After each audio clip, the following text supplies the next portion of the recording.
Hello and welcome to the short Vort on Parsha Mishpatim. This Torah is adapted from Rabbi Benjamin Yudin on the Parsha.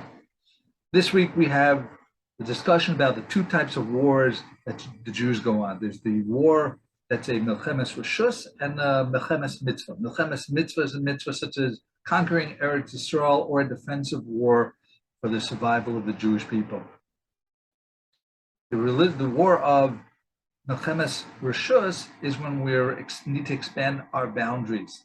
And when we have one of those wars, we have a different set of rules. There are some people who are exempt from the battle. For example, the Torah says that one who has built the house and has not inaugurated it, or someone who got engaged and has not consummated the marriage, or someone who had a vineyard and they haven't had a chance to get a taste from it. These are three examples that they're exempted from military duty at that time. There's a fourth example that the Torah speaks about, and that he says that when there is a person, one who is afraid, so then he can go back home. So Rabbi Akiva takes this literally, that someone who's afraid, that he's afraid of going to battle, and we don't want him to demoralize the other members of the army. However, Rabbi Yossi HaGlili takes a different tact, and he says this is someone who's afraid of sin, that he did something wrong.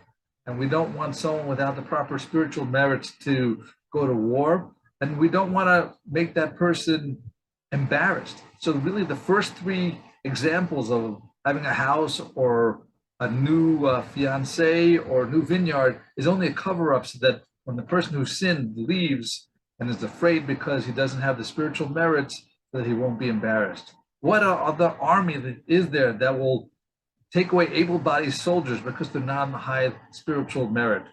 Well, we have to learn from this that, of course, HaKadosh Baruch Hu is the one in charge. Hashem is the one who makes the victories in battle. Hashem doesn't need our armies, but Hashem likes to minimize the making of miracles, and therefore he has us gather an army.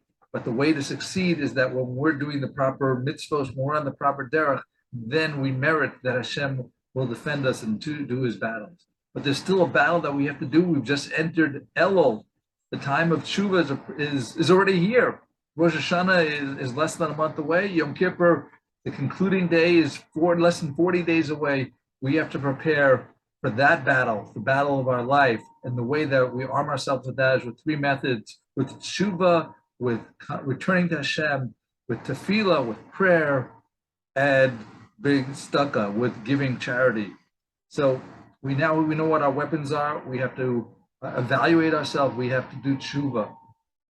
And with that, we will be zocheh that this will be year 5783 when it comes b'mehera, that will be zocheh to winning the war spiritually, as well as the bringing the Geula Shalema.